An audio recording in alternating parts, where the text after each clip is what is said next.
Well, welcome. We are doing Psalm 139 this morning, and it's, I have to tell you, Psalm 139 is in the top, top 5 of most people's, if you like the Psalms, you put 139 in there. So I'm going to do it a little differently this morning. Before I do that, a couple announcements first. Betsy asked, since they're in the last dying throes of moving out of their house, that if you're free tomorrow at 9 o'clock in the morning, could you go to their, their old house address and help them just move the last of the last of the last? And that would be just enormously helpful. So that's tomorrow morning at 9. Betsy, where's Betsy? Right here, I'm sorry. What's your address? Tell us your address again. 505 Aspen Drive. 505 Aspen, yeah. It's up there. It's up the hill, yeah. So anyway, so if you could help, that'd just be a great thing. That's wonderful. Personally, I'm never going to move again for the rest of my life. So Never say that. never say that. Just never say that. The other thing is Church in the Park. That's next Sunday. If you come here next Sunday, the doors will be locked. Don't take it personally. It's because we lock the doors here and just go down to Pioneer Park down Forest, and you'll see where everyone's gathering. Bring a lawn chair. Bring a lawn chair, because that's super important that we won't have chairs for you. So we'll be sitting on the grass, and it's really great. This is our 8th annual Church in the Park thing. Started this 8 years ago, and we said, is there something we can do together as the churches in town? So 8 churches in town said, sure, let's go worship together. And it caused something of a stir in the community, because the going thought is that all the Christian churches in town hate each other's guts and can't get along with one another. Why do you say that? Well, because you find people thinking that. And so then when we actually went in the park and here we are all mixed together, worshiping together and praising God together and visiting with one another. I mean, it's really a great time before and after the service to see people sitting in the lawn chairs under the trees and say, hey, I know you. You go over to that other church. How's life going? You catch up. It's a great community. So it demonstrated in a very public way how, the followers of Christ are not really separated by the churches. It's just different places people meet. So it's really kind of a neat thing. So anyway, that's next Sunday. Go there at 10:30. I know we start here at 10, but there we'll start at 10:30. So join us out there. It should be, pray for great weather. It has been almost every year. So we are thankful. Were there any other announcements I forgot? I'm trying to think. Okay, good. All right, the reason I have my mug on the screen, what's that all about? Well, because I said Psalm 139, we're going to do a little different this morning. Normally, what they tell you to do when you exposit the word is you read it first, you read what's there, and then the good communicators then come up with an illustration at the end, a real life illustration, and you go, now I get it. Well, I'm going to flip it. We're going to do the illustration first, because it'll help you understand 139, because 139 is so remarkably out of the box for Old Testament thinking. I mean, it reads like a New Testament psalm. That's why it's so out of the box that you won't see it unless I tell you the story first, okay? So this is a true story. This is me. It's a story of me and David Packard, the guy who lent his name to the company name Hewlett Packard. I worked for his company. This event, this true event I'm going to tell you about, took a place when he was 67 and I was the ripe old age of 24. Woohoo! And this picture on the right of me that's current with me being 24, because that was my picture that was taken the first day I came into work at HP, and that's what was on my badge until I left there almost 20 years later. So that's me there. 6 to 8 months after I joined the company, I had a run-in with David Packard. And that picture of David Packard is pretty contemporaneous. So I want you to see the contrast in the styles right here. Here you have me, who's kind of coming out of a hippie college kind of background thing with a great mustache. I mean, a great mustache. It's semi-long hair. You still couldn't see my ears in this run-on with David Packard. And then you got David Packard, who was born before the 20s. He had started his company 40 years prior to this encounter. 40 years prior, and it dominated this part of California so much, where he started his company, that it came to be called Silicon Valley. That was because of Hewlett and Packard. They started that. They settled there, and that's the reason why Apple Computers is in the same place, why Facebook is in the same place, why Google is in the same place. It all started with a technology emphasis from Hewlett and Packard right there in the Bay Area. So let me tell you about this encounter, because this is super important. So we were invited, Dorothy's laughing already.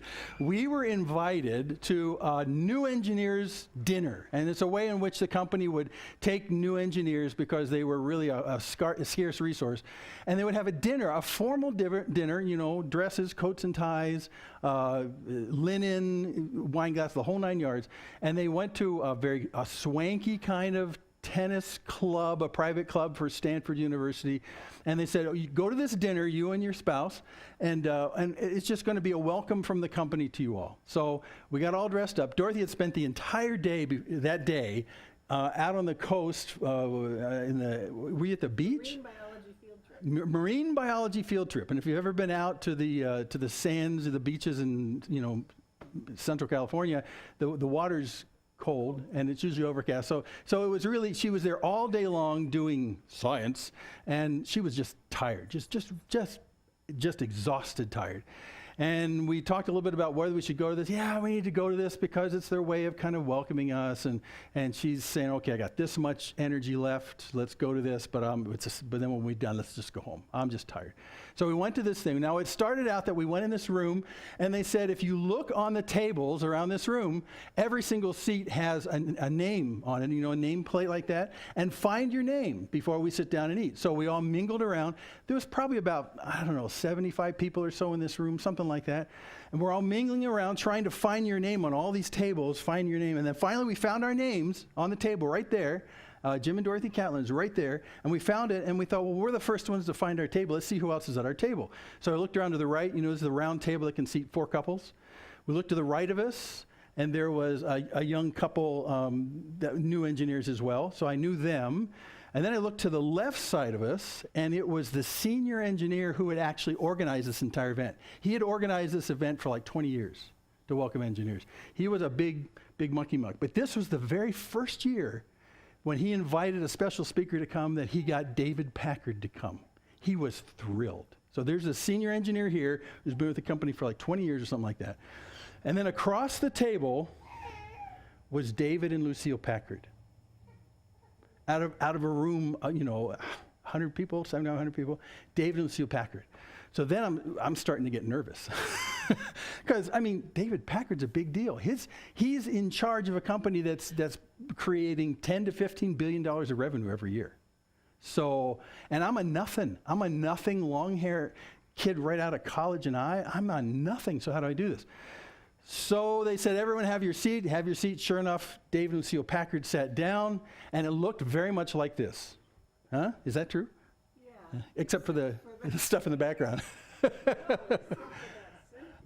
Oh, yeah, I'll talk about that in a second. But that's, when we looked across the table, that's what we saw. If you looked around, the 3-foot-tall flower centerpiece in the middle of the table. So we had, between us and the Packards, a tower, a barrier, a wall between us. So it was impossible, literally impossible for us to see this. You could not see David and Lucille Packard. All we could see was this ginormous splash of color in the middle. So we were forced to talk to the people on our sides, which is okay. I thought this younger couple, I know them. This older couple, senior guys, that's okay too. So that's what we saw. And David and Lucille Packard. By the way, Lucille Packard, some years after this, I think about 10 years after this, they, as part of their foundation, they started a children's hospital in Palo Alto. Her name's on it. Lucille Packard Children's Hospital. So these are big people. At this stage in their life, when I'm with them and they're in their mid to late 60s, he's president of he's chairman of the board of the company, involved at that level. She's very involved setting up this philanthropy for what they're doing. They're both big movers and shakers. I'm a nothing. We're a nothing. Dorothy wants to go home and take a nap. So we're here, and I'm feeling very insignificant and very underpowered for this evening. And so there they are across the table with the flower barrier in between us. So at the end of dinner, Packard got up to say a word to all these assembled spouses and engineers and stuff like that. And, he gets up from our table. He says a few words at the dais in front. Blah, blah, blah, blah, blah, blah. I didn't hear any of it. All I was thinking was I was totally frustrated because during the entire time of the dinner, now you got to see this, the entire time of the dinner, we didn't say boo to the Packards across the table because of the flower wall. So then all we could do was talk to the people on our left and right. Well, who do they want to talk to? Not us. They want to talk to the Packards. So the entire dinner, the young couple were just schmoozing up to Lucille and David Packard. The older senior engineer who had run this thing for years, who was tickled pink that Packard actually accepted his invitation to come and speak, was just, I love you. And that was going on over here, right? Very, very like, oh, we're telling us, oh, I love you, David, and all this kind of stuff. And we're sitting across from all this action, just staring at the flowers in the ceiling. And Dorothy's saying, I want to go home. I want to go home. And throughout that entire dinner, I could not have felt less significant in the room. We had the worst seat in the room because we had to compete with David and Lucille Packard to talk with people. We didn't talk to hardly anyone. In fact, I think we caught the attention of the people on our sides once or twice. Oh, yeah, that's nice. So anyway, David, right? It's that kind of thing. So it was very lonely. And I think my entire feeling of inadequacy, being this, right out of college, long hair, no ears kind of student in this big giant corporation that had 80,000 people working for it, sitting across the table from a guy who was responsible for creating almost $20 billion in revenue a year, who would 10 years after that, be standing in the Oval Office with Ronald Reagan getting a Presidential Medal of Freedom put around his neck. This guy was also the deputy Secretary of Defense about 5 years earlier. So, this is not my game. We are out. So as we're sitting through the entire dinner, such frustration. The only thing we could think of at the end of the dinner was, we're going home as fast as possible. Just burn out. And we had the worst seat in the house. Never got a chance to meet Packard. It was horrible. It really was horrible. We just put up with this. So what happened to remarkably change the evening is that when Packard got done speaking, he came down in the midst of these people. He basically dismissed everyone. Everyone got up from their tables. And as he was going to work his way back to his wife, Lucille, at our table, he was going to have to work the people who wanted to shake his hands, right? Because they were all quite admirable of this guy. So we got up, the minute they allowed us to get up, we got up and started jetting across the floor to leave the place. So as we're leaving across the place, suddenly I notice something very strange is happening. As David Packard steps off the dais, he's coming after us. It's creepy because we were out of here. We were really ticked off. We were really mad. I felt like the most insignificant creature on earth. Dorothy just wanted to go home.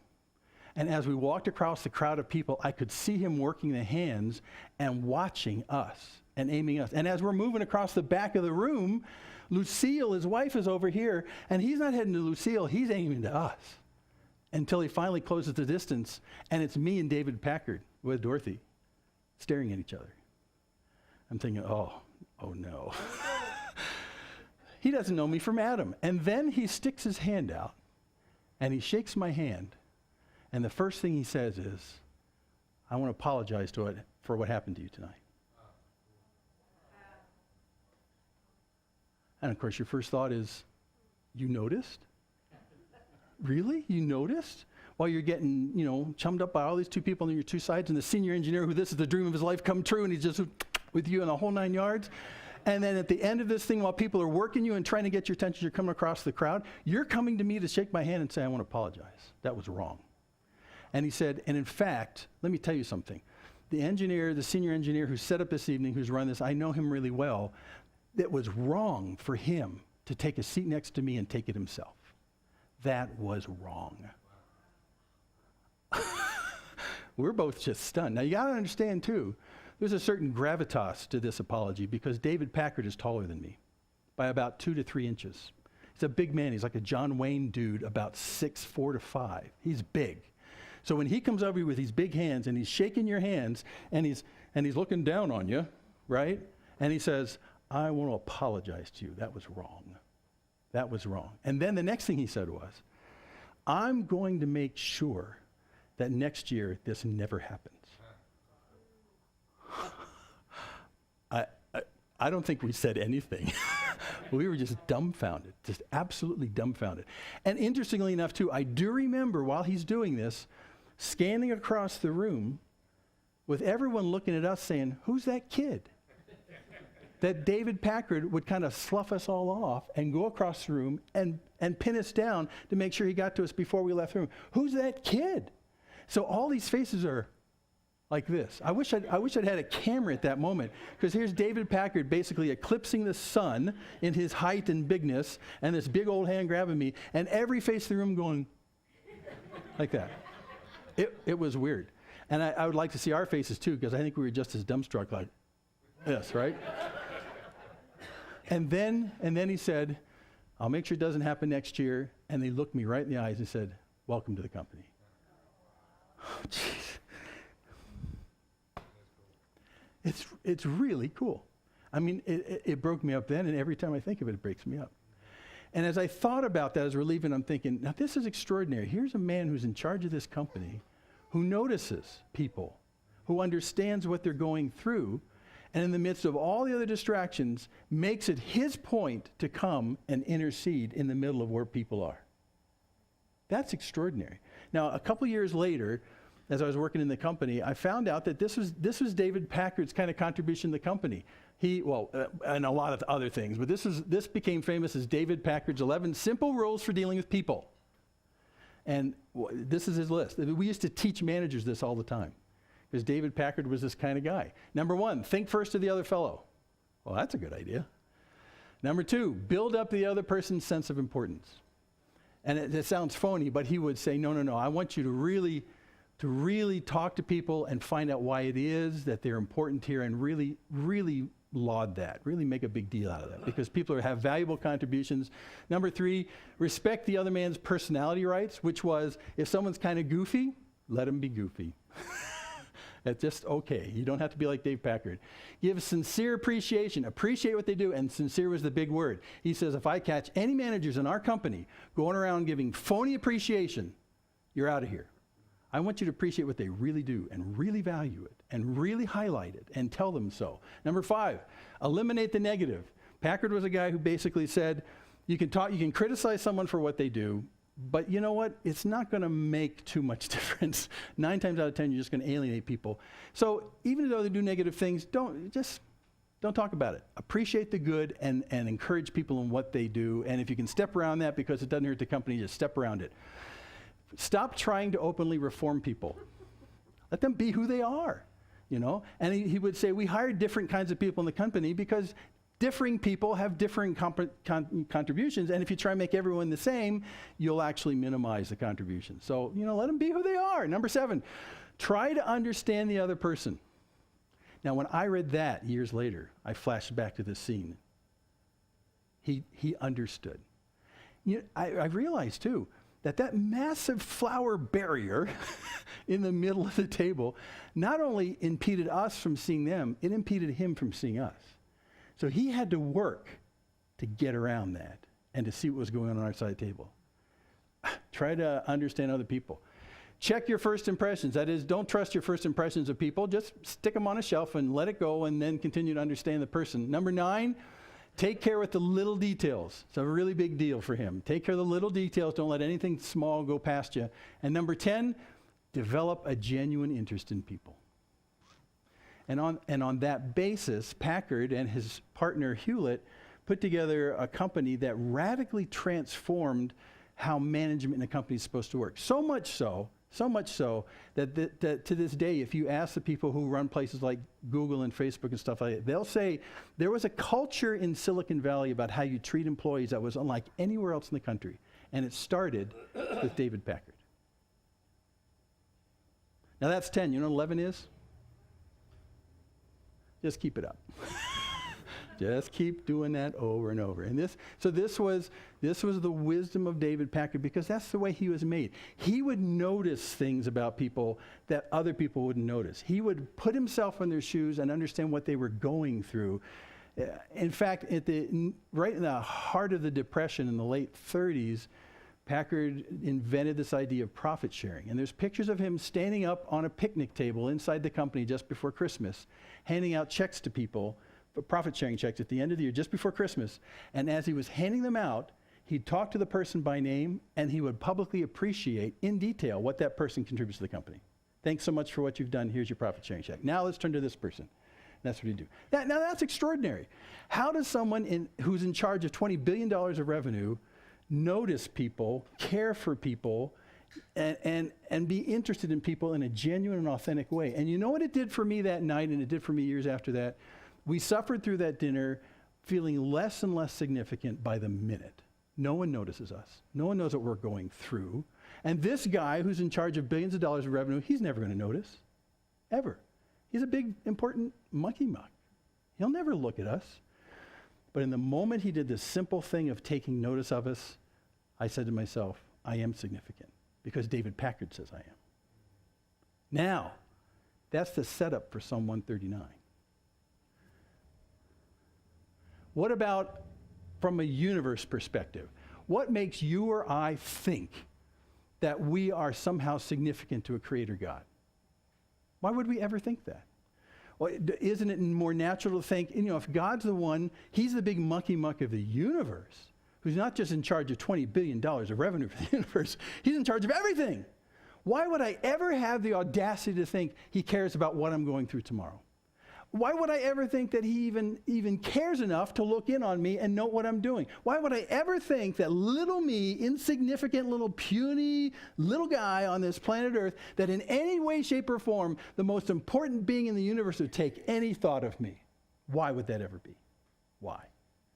In fact, in Job, these arguments that go between Job and all of his buddies, there's this one part where Job basically says, I think I can be useful to God. And one of his friends says, what do you think you are that you think that you have anything to contribute to God? I mean, come on, really. He doesn't even see you. So in the natural course of things, we're tempted to think that we are insignificant, that we are unnoticed, because after all, God's got a big job running the universe. Why would he ever look at me and see my problems? And yet, from the New Testament, we know he does. But in the Old Testament, we know he does, from Psalm 139. So let's take a look. This is really a song of significance. This song tells us that we have significance because God is involved in our now, and he notices, and he cares for us, and he understands. And that brings significance, like for me it did with David Packard, but on a more gigantic scale. The creator of the universe cares about you and says, you are significant because I say so. Let's take a look. Here's how it goes. Psalm 139 is actually split up into 4 paragraphs of 6 verses each. There's the first 6 verses, then there's the next 6 verses, and there's the next 6 verses, and there's the next 6 verses, and you're done. It's kind of tidy in that particular sense. And let me tell you what I'm going to entitle these to help us out when we look at them. The first one is how uncommonly interested in you God is. He is uncommonly interested in you. When I say uncommonly, I mean more so than almost anyone else you'll meet on the planet. That's how uncommon his interest is in you. Number 2, he's unceasingly near to you. Not a distant creator, right? He's a God who enjoys being near you. And he is. And there's no way you can shake him. It's great. Third one, he is uniquely fashioning you. He made you like a potter. He fashioned you to start with. And he's on an ongoing process of intimately fashioning you still. Again, think of a potter in clay. The pot doesn't form itself unless the potter has his hands intimately in contact with the clay. So that's what he's going to talk about right there. And then finally, a strange twist in the plot of the entire thing. We're going to talk about how God is unbelievably patient with you. And David, who wrote this psalm, is going to do something slightly stupid. Well-intentioned, but slightly stupid, and in the process tell us how patient God is with us. Okay? You ready? So let's go in the first paragraph. It's the first 6 verses. And here's how he is so uncommonly interested. It has a banner on the top. It says, to the choir master, a psalm of David. This is David. Yay, David! This is David speaking. O Lord, you have searched me and known me. And again, in almost all the Psalms, his conclusion is in the first line. He writes the conclusion in the first line. He'll talk about this a lot all through the whole thing. The God of the universe has searched me and known me. You remember how I said David Packard noticed? Well, this is David saying in a gigantic way, God notices. And more than just notices and taken note of and put it on a log somewhere, he has searched you. He's gone through you, and he knows you. He knows you. You know when I sit down and when I rise up, you discern my thoughts from afar. You know when I take a rest and when I get up to work. You see that? And also my thoughts, You've discerned them from afar. You don't even have to be near to me. You know exactly what I'm thinking. You're in my head. You know what I'm thinking. That's how much you want to be involved uncommonly in my life. You understand my thinking. You search out my path and my lying down. What you do during the day is your path. You're lying down, going to bed at night. You know all that stuff. You know my habits of life. You're acquainted with all my ways. This is crazy. Now, again, we all come from a New Testament perspective after the giving of the Holy Spirit, and that just seems like a very natural thing. That's why I say it's a very New Testament-y kind of thing. But in the Old Testament, God showed up in big and massive ways, the Shekinah glory, the cloud, the light at night, splitting the Red Sea. But the whole idea that you have some intimate God who wants to know what you're doing and is in your head and even knows what you're thinking was a radically different idea. I mean, radically different. This is really a hint of what's coming with the pouring out of the Holy Spirit in general in the New Testament. Because for us, we sort of take it for granted. If I walk out the door, does God know I'm going to do that? Of course he does. The Spirit's here. But in the Old Testament, this is like saying, do you know that the CEO of the universe is interested in knowing everything you do and delights in being there? This is radical. It's radical. There's very few places you see this in the Old Testament. Let me tell you something. There's a couple of really nice nuanced words here. You search out my path. Now, this search is different from the other search words. It's this word zarah, and it basically is the idea of scattering stuff. So when you were winnowing wheat or something like that, right, and you take the wheat that all has the chaff in it, you beat it so the chaff knocks off, you still have to separate them. So you chuck the two of them in the air, and the wind carries the lighter chaff off this way, and the seeds go that way, and you got pure wheat that way. So really, this word means this scattering process, to scatter. And what has happened is that the word got used more and more in terms of the scatter metaphor for many things: scattering people, scattering animals, scattering grain, or intimately inspecting something that needs to be laid out to look at it. So like, for instance, if you do jigsaw puzzles, I hate them. I love them. Dorothy loves them, and hence that's one of the things we don't do together. So, but jigsaw puzzles, you have to scatter them out first before you start so you can look at them all very carefully and see how you're going to proceed. So when he says he's searching me out from a scattering metaphor, he's saying, I take the very complex, many parts of who you are, and I scatter them out so I can look at each piece of who you are. It's a wonderful metaphor. God doesn't just take you as a lump sum. He scatters you out on his table. Says, well, he's like this. Oh, look at that. Oh, look at that. Now, we do this with our kids or our grandchildren. We had our grandchildren here this week. I love to just observe our grandchildren, because in a sense, I'm scattering who they are out in my view, and I go, oh, he does this. Oh, look, he does this. Oh, look, he does this. That's the scattering idea of being searched out. So that's what he's saying.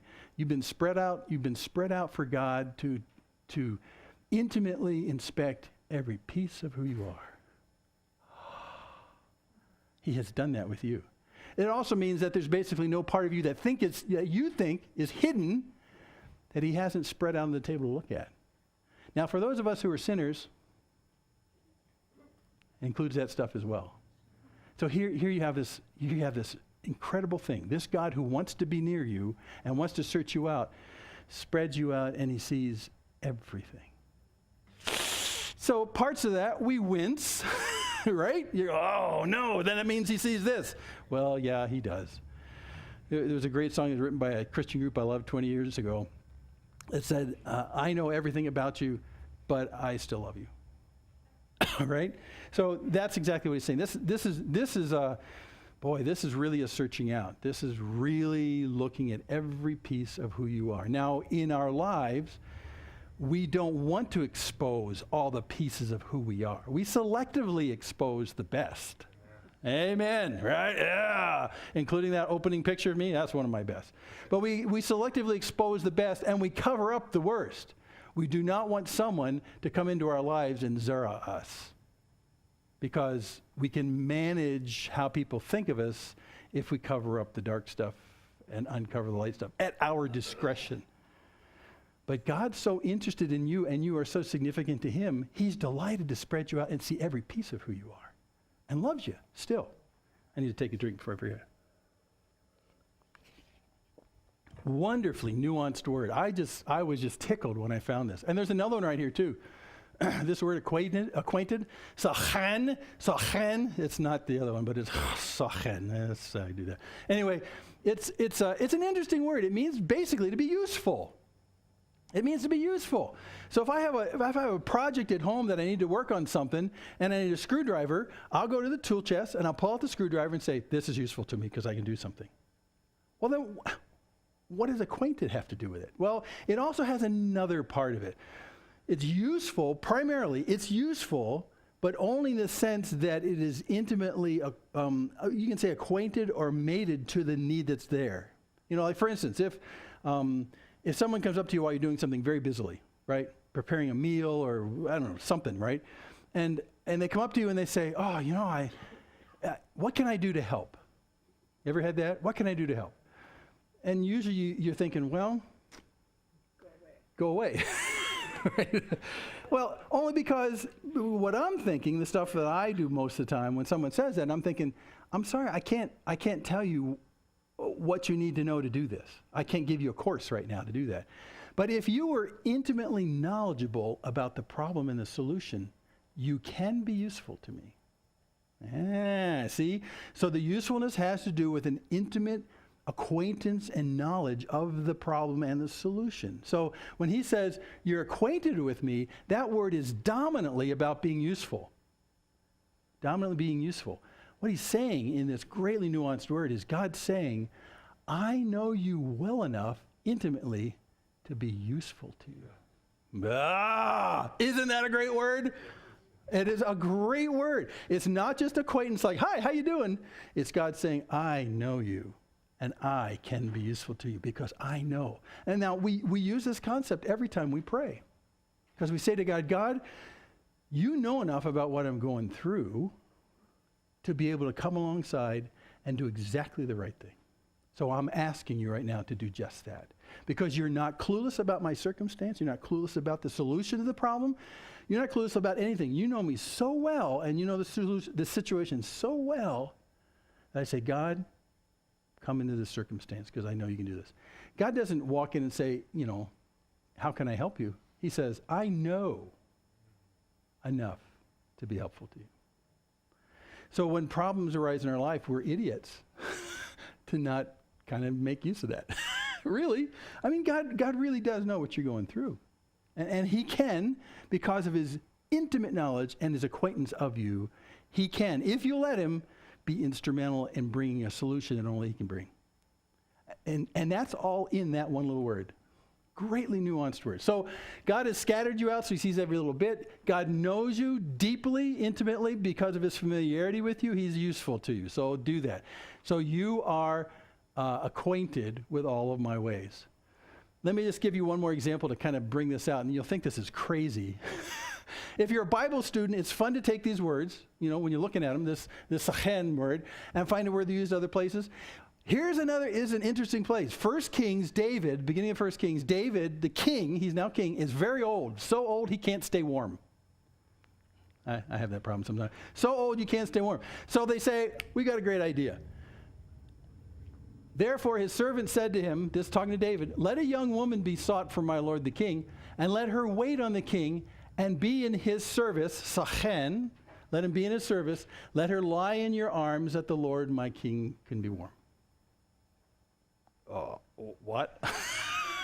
I mean, we read that and go, what? Now, before you get crazy about this, 2 verses later, it says explicitly he never had sex with her. She was just literally a warm body to keep him warm. But the only way she could be useful to him was not standing in the room 5 feet away from him, but be intimately in contact with him. And that's how she could be useful to him. Sachan. She can be useful if she has an intimate nearness to the problem. God can be useful to us because he has an intimate nearness to our problems. I got to tell you, this is one of my top 5 Hebrew roots now. It's a great word. It's a great word. It's all predicated on usefulness based on familiarity with you. And God has no problems with the familiarity part because he searched me and he's acquainted with me. Okay, let's move on. We're not going to do much more of those. I just had to tell you those because they made me so excited. He goes on. Why am I so significant? Did you know that even before a word is on your tongue, behold, O Lord, you know it all together?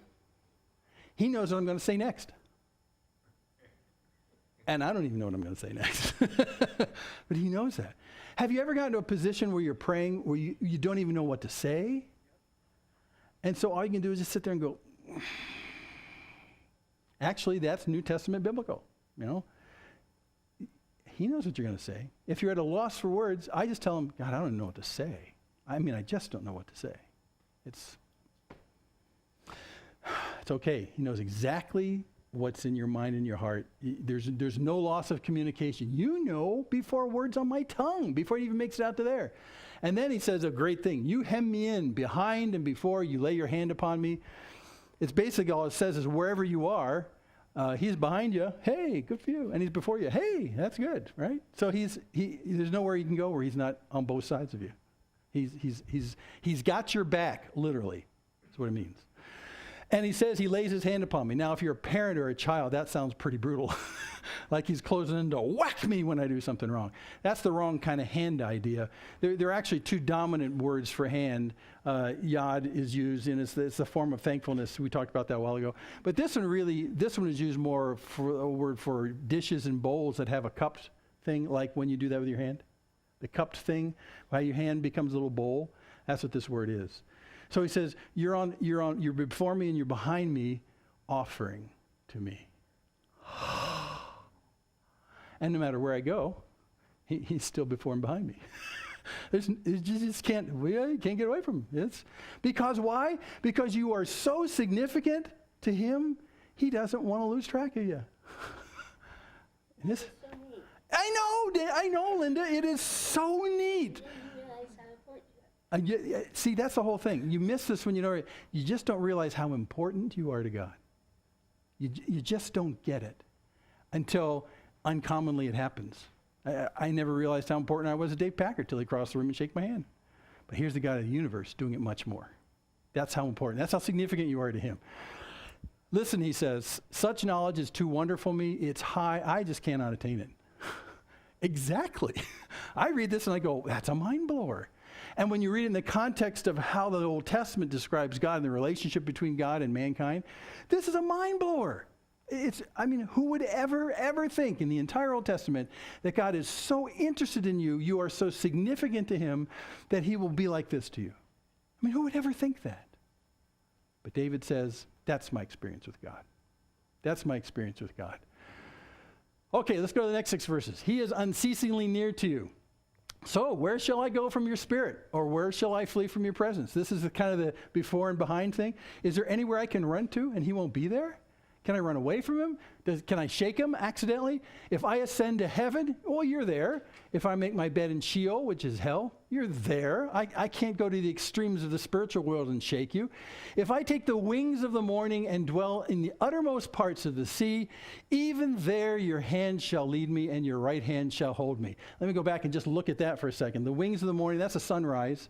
You know, when you see the sun come up, you see this little glowing thing in one spot, and then when it gets above the horizon, it goes left and right. That's the wings of the morning. The wings of the morning. Looks like gigantic wings as the sun comes up. Well, in Israel, geographically, the sun comes up in the east, right? Because that happens everywhere on earth. Come on, people. That happens everywhere on earth. Gosh. I know. So you know, but then okay, part B of the question. So then the sun goes down in the west. Okay, whoa. What's west of Israel geographically? The ocean. So that's why he says it that way. If I take the wings of the morning, that's what he sees in the east at the beginning of the day, and dwell in the uttermost parts of the sea, that's the western side. So I can go everywhere from where the sun rises to where the sun sets. That's what he's saying. I can do that. Even there, your hand shall lead me, and your right hand shall hold me. Yes. There's no part of your day that he's not part of. From morning until dusk. Yes. This is how significant you are to him. If I say, surely the darkness shall cover me, and the light about me be night, even the darkness is not dark to you. The night is bright as day, for darkness is as light with you. So he talked about, the wings of the morning and then going into the sunrise, sunset. Now he's talking about when he's asleep and he's in the dark. He says, even when I'm in the dark, you can still see me. I may not be able to see me, but you do. Darkness is not darkness to you. Darkness to you is light. That's how determined God is. to be near you. Even darkness doesn't stop him. Are you feeling significant yet? Not because of who you are, but because of God's initiative on your behalf. We are incredibly important to God. He loves us with a love that it's almost hard to say. Okay, that's how much we are significant. We just can't shake him. He's everywhere we go. Finally, he says something really fascinating. We're uniquely fashioned by him. For you formed my inward parts, you knitted me together in my mother's womb. I praise you, for I am fearfully and wonderfully made. Wonderful are your works. My soul knows it very well. He is so in love with you, and you are so significant to him. He not only scattered the parts of who you are on a table to inspect you, but he made the inside of you. It is so neat. Thanks, Linda. I'm going to pay you for every time you say that kind of stuff. That's great. I agree with you. It is really so neat that God is like this with us. He made us. He made us. And he didn't schlep us into existence. That's kind of a Jewish word. He didn't just kind of throw us together haphazardly. He made us in an extraordinary way. See how he says that? In an extraordinary way. Fearfully and wonderfully made. Fearful is actually, that's the respect of God as the great creator. He made us, and he knows what he's doing. And I'm not going to mess with that. But wonderful, wonderful. You know, I don't think David knew the half of this as we've gone into science and biology since that time. We look inside and you peer into a microscope and you see what you see and you stand back and you go, wow, right? What goes on inside of the human cell in terms of the micro machines that are moving around and splitting DNA and replicating stuff and creating proteins that you need that get exported to another part of the body. I mean, have you ever looked at the antibody system in your body? Oh my gosh. Have you ever looked at the clotting system in your body, that if it clots at the wrong time, you're dead? If it never clots when you get cut, you're dead? But in between, it works perfect. Well, you know, it was all by chance. We are fearfully and wonderfully made. Again, this wonderful word is a word we saw a couple weeks ago, this pala. It really means distinguished. So, you know, it's like when you look at a bunch of stuff and you say, you know, everything has, you know, it looks kind of the same, but that right there, that's extraordinarily different. That's distinguished from everything else. So that's this wonderful word. It's the closest word we have for miracle in the Old Testament. But I like how he puts it. He says basically, it's unlike anything else you see in human experience. So that comes from God. Because it doesn't look man-like, it looks God-like. And that God-like stuff, this expertness in the Creator, is inside you. Wow, now see, that's an intimate knowledge of who you are, because he fashioned you. But he's continuing to fashion you as well. He goes on, my frame was not hidden from you when I was being made in secret, intricately woven in the depths of the earth. No, you were not born in the depths of the earth. So you got to be careful how you take the poetry here. But what he's saying is that when you were in the formation stages before you were born, which they knew as well happened inside of a woman's belly or whatever, you know, okay, they know this. So they said that is, wow, what's going on inside of you. That's a wow factor. And that's what he's saying right here. I wasn't hidden from you while my frame was being created. The frame literally is your bones. The frame means strength. So the strongest part of who you are your bones. So that's words used for bones. So while I'm starting from a little tiny inside my mommy to where I actually come out and have bones and stuff like that, there's no mystery. You saw that. You were there. You're part of that. My frame wasn't hidden from you, even though it's hidden from all of their men. When I was being made in secret, and I love this word, intricately woven in the depths of the earth. Did you know you're being intricately woven in your mother when you were growing up? Intricately woven. Again, oh my gosh, again, you look at this from science today, I don't know how you can see that process and not stand back in awe and go, wow. Wow. I've told you this story before too, but I just got to tell you because it's a good story. My science teacher in 7th grade, Mr. Minnick, I don't remember the rest of my teachers in 7th grade, but I remember Mr. Minnick. And he told us one time in this biology class, he was going to show us about chicken fetuses, you know, inside an egg, developing in an egg so you can get eggs that have been fertilized and stuff, and you can open them up. And he said, I want to share with you one of the most precious moments in my entire college learning career. When I was in college, we were doing the same thing we're going to do with you today in 7th grade. And we'd opened up some eggs that had been fertilized, and these eggs were growing, and they were in different stages of development inside the egg with these chicks and stuff like that. He said, I got the egg that was, the youngest egg that was there, because there were some that had, little chicks in them already. I got the youngest one, and I looked in, and I saw something that looked slightly chicken-like, but it was a little hard to tell. But no, it was, it had 2 feet, and okay, it was a chicken. And he says, while I'm looking at this, while I'm looking through the microscope, and my whole 7th grade class is holding their breath. I looked in the microscope, and while I'm looking in the microscope, the heart started to beat for the first time. And Mr. Minnick couldn't talk for the next 15 seconds because he was crying behind his silvered sunglasses. Well, come on, that's a chicken. This is us. You are intricately woven inside there. I like this word because of this. That word literally means variegated colors applied. Say that again. Variegated colors applied. It is the word that's used in, ladies, when you apply colors to a piece of fabric. What's that? Embroidery. It literally means embroidery. But it doesn't just mean structural sewing to make things hold together, like I'm glad that the seam of my jeans are stitched so they hold together. But it's like a gratuitous artwork of variegated color. It's something that's delightful to look at, that's almost extra from God's perspective. You are delightfully embroidered by God. That's cool. Well, it really is. I mean, there you go. Linda finally took your Kevin. He says, there you go. But that's really interesting. So it's not as though God just put together the function of who you are. As trained as an engineer, I'm into function.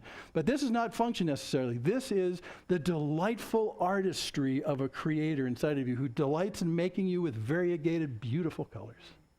Oh my gosh. And that's you. That's you. That's how he sees you. When he made you, that's how he made you. So when he looks at you then as he does now, he goes, you are beautiful. So next time you wonder, does God care about you, think about embroidery.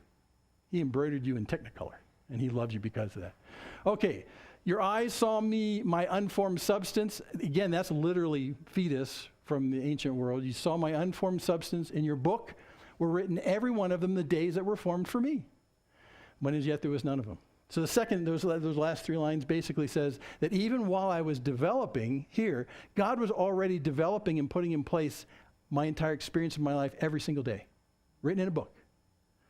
So it's not an accident that when you're born, then suddenly, good luck with life after that. What he's saying is that when God was embroidering me here, he was already charting out my course in life, and they're so predetermined, they're in a book. The life that you will live tomorrow, he wrote in a book while you were developing here. Okay, I'll echo his words. This is too wonderful for me to contemplate. This is crazy. The Creator not only created you, but he created your experience. And he wrote them down. It's like you can look up the book and you can find out what's going to happen on the days. The days for me were as formed as what my body was too, even when there were none of them yet. This brings up this gigantic topic we love to kind of roll around in our mouth and think about and muse on, the whole providence of God. The providence of God. Is God in control tomorrow and the day after that and the day after that? He is. He is. Okay, let's move on. How precious to me are your thoughts, O God. How vast is the sum of them. If I could count them, they're more than the sand. I awake and I'm still with you. So he's just doing what we just did a second ago. He's standing back and going, this is just too big for me. I mean, the thoughts of all these things, the thought about how you dote on me, how you look at me, how you embroider me, how you stay with me, how you form me, how you continue to form me. I can, this is craziness, but I love it, is what David's saying. I love this. This is the God who is so intimate with you, he can be useful to you. So don't let that go. I awake, and you're still with me. By the way, this whole thing about being awake, a lot of people look at this and think this is the counting sheep sequence in here. That as David goes to sleep, he's counting all these things that God has done for him. And it basically, he gets so tired counting, he goes, wow. And then I wake up, and you're still here. Woohoo! So I go with that. I think it's pretty cool. Okay, let's go to this last section. It's really different from the first three. Again, in Jim's stupid translation, I would stop the Bible right here. I wouldn't include the last paragraph. And you'll see why. And I'll explain it as we go. Unbelievably patient. Here's what David writes. Oh, that you would slay the wicked, O God. Oh, men of blood, depart from me. They speak against you with malicious intent. Your enemies take your name in vain. Can you sense the kind of change in voice here? And by again, this whole vain thing, we looked at this word a while ago, shav. It's not vanity, you're so vain, it's emptiness. It's emptiness. They use your name, and they do it in such a wrong way, it's just going to lead to emptiness. It's not going to lead to what God has for them for life. They speak against you. So he's now being indignant about the fact that this God that he loves, that goes before and behind, who knows me intimately, that embroiders the color of what my life is, this God that David so clearly is in love with in the first 3 paragraphs of this, he gets really ticked off that there are people who shake their fist at this God. He gets irate. This is his irate section. He's going to lose it even a little bit more in a second here. Your enemies take your name in vain. They speak against you. See, he doesn't say they speak against me. They speak against you. He's irate because this God that he loves is being treated so poorly by these enemies. Your enemies take your name in vain. Do I not hate those who hate you? O Lord, do I not loathe those who rise up against you? I hate them with complete hatred. I count them as my enemies too. See how he kind of lost it? Of course, I said it in a way that you'd see it kind of lost. But he sort of loses it here. It's the contrast for him. He's had such... Oh, those first 3 paragraphs, such a touching, intimate wonder of the nearness of God. And then when he sees people treat God like dirt, he gets angry. Well, I mean, I think we can sort of relate to that. We can relate to that. If there's someone that you love tremendously and someone treats them like dirt, don't you get angry? Yeah, absolutely, you do. And you, boy, you sort of fear the retribution coming down. Like if someone treats one of my kids bad, oh baby, you know, your enemies are my enemies, honey. I'm going to come down on their head. I hate them. I loathe them like you loathe them and hate them. I'm on your side. Right? Now, I wouldn't do that for any kid, but I do it for my kids because I love them. There is a sense in which love and hate come together when injustice is part of the picture. You see, that's a really natural kind of a thing. And that's all David is doing right here. He's irate at these people who could treat his God like this. And so he stands up on some soapbox at the end of this psalm and says, you know what, God? I hate them with complete hatred. There's nothing in me that doesn't hate them because, God, they're treating you badly. I hate them with complete hatred. I count them as my enemies as well. And then I think he thinks for a second. And he goes, okay, wait a second. Your enemies, God? Okay, wait. I was your enemy. We're all your enemy. Wait a second. He realizes that he's found the enemy and he is us. We are still enemies of God in that sense because we're all fallen, we're all sinful. His tirade, I think from God's perspective, is appreciated. Thank you for being mad on my behalf, David. But, and I can almost hear God saying, I really got this. And by the way, when you were walking as my enemy, did I snuff you out? No. I put up with you and I'm continuing to put up with you. I think this comes to David because it explains the next closing lines in the psalm. Because he says then, oh, search me, O God, and know my heart. Try me and know my thoughts. And see if there's any grievous way in me and lead me in the way everlasting. I think he has a little regret for that little tirade. and it's interesting because he's saying, God, even today, I need you to know me because I don't know me. And look what just came out of me. I mean, look at that. And God, you didn't destroy me when I was like this with you. You don't seem to do it immediately with other people as well. You seem to have an extraordinary patience. Now, he doesn't say this. I'm sort of writing this into this. But he's really talking about the fact that he has sort of overreacted in a way that God would not overreact. And so he says, God, I need you to continue to know who I am. I need you to continue to tell me what I'm like inside. Because guess what? You are not the chief expert on your insides. Otherwise, you wouldn't have people going around saying all the time, I need to find myself. Because we don't know. And when David has this little thing come out of him, he says, God, I need you to show me who I am. That surprised me. Search me, know my heart. Try me. That try is literally, that's the metallurgical try me where you test things, you test it to see if it holds up under stress. Try me, know my thoughts, and let me know if there's any grievous way. Grievous actually is a very good translation. You grieve when someone goes away. You grieve. This is like a death. He says there's a little death going on. Tell me if there's little deaths coming out of me. That's what he's saying, because that's still in there. I need you to. So this is not just a psalm thanking God for how he's always knowing David and being close to David. This is an appeal at the end through this very real, practical outburst at the end of the psalm to say, God, I need you to continue to know me. And I need you to tell me what's going on inside of me, because you know me. You fashioned my parts. You embroidered the inside of me. Woo-hoo. I need you to tell me who I am. And lead me in the way everlasting. So basically he's saying, there's stuff that jumps out of me. It just jumped out of me. I'll leave it on the pages for people in 2017 to read and laugh at me. We didn't laugh at you, David. We just said, yeah, it's me too. I need you to set my course based on what you know is right, not based on me. I need you to set my path in the everlasting way, your way. It's a great appeal on his part to saying, God, you know me. You know who I am. You know I'm prone to wander, Lord. I feel it, prone to leave the God I love. Here's my heart, or take it, seal it for the courts of board. He knows that about me. And David says in humility, God, I need you to chart this course for me. Because you know me. Because you know me. You need to chart this course for me. He started this psalm with saying, oh Lord, you've searched me and known me. And he ends the psalm saying, keep it up and lead me. And lead me.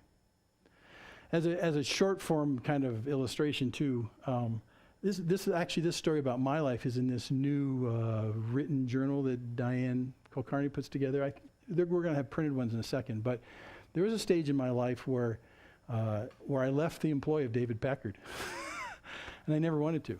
I just loved that job tremendously. I loved it, but you can read the story later in. City Lights, thanks. I couldn't remember it.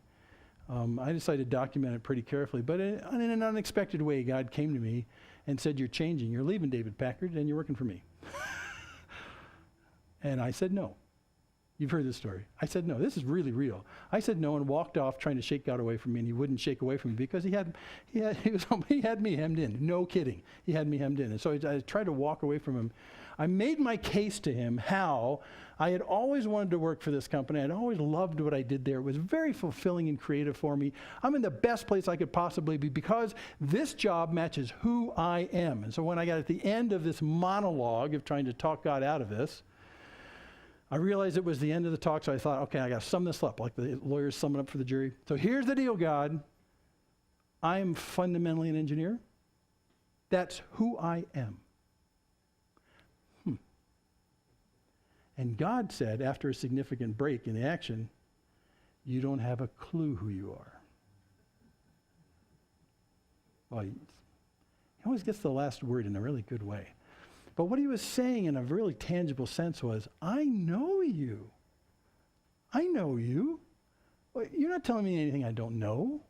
I actually created you to like that stuff for other reasons, but there's more to you than you know. The embroidery I did when I made you has more colors than the colors you're using right now. So let's work on some other colors of the way I've embroidered you, and let's do that. And I finally had to acquiesce. Well, you have to acquiesce because God always gets his way, doggone it. But you acquiesce because of one thing only, and it's what David talks about in this psalm. He knows me.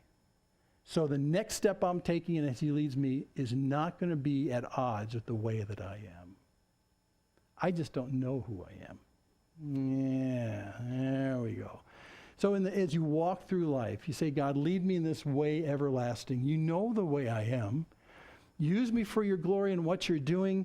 You made me. You walk before me and behind me. You understand everything about me. You know my heart and my mind. You know what I'm going to say before I say it. So God, here I am.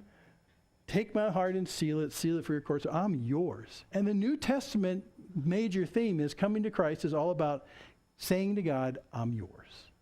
And so is Psalm 139. I'm yours.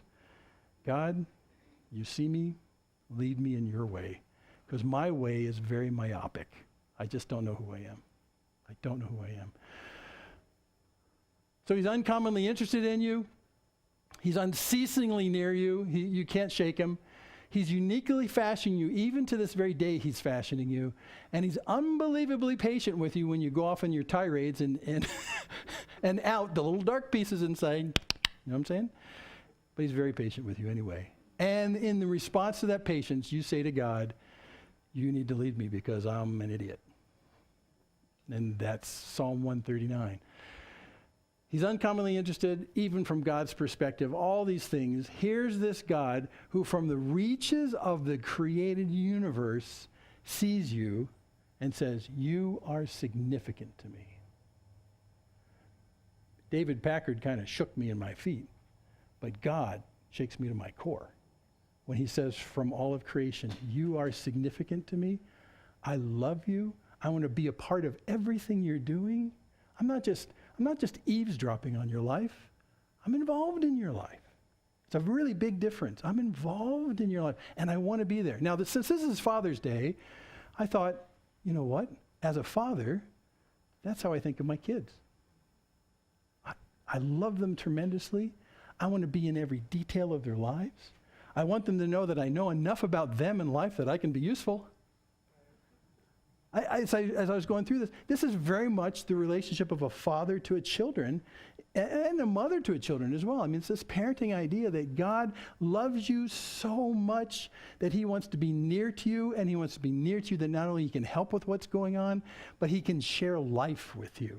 Well, that's my heart's desire with my kids too, but they're like all scattered all over the country, and it's hard to do. But with God, he's not scattered on the other side of the universe. He's here. With his Spirit, he's here. And he delights in you like a great father delights in you. He fashioned you to be something that's delightful to his eyes. He wants to be involved in every moment of your lives. He wants to listen to your thoughts before they become words. Like David says, these thoughts are too wonderful for me. This is hard to handle. This becomes broadcast in the New Testament in a huge way with the giving of the Holy Spirit. So that basically no matter where you go, you can't shake God's Spirit. He's always there. He's always there. Okay, we're going to close off with this song because my significance is because the Lord has found me. In him, I have significance. In him, I am finally found. It's a great putting together the themes of this Psalm 139 in song. So we're going to sing this and be gone. Remember, next week, don't come here. Go to the park at 10:30, okay? Let me pray.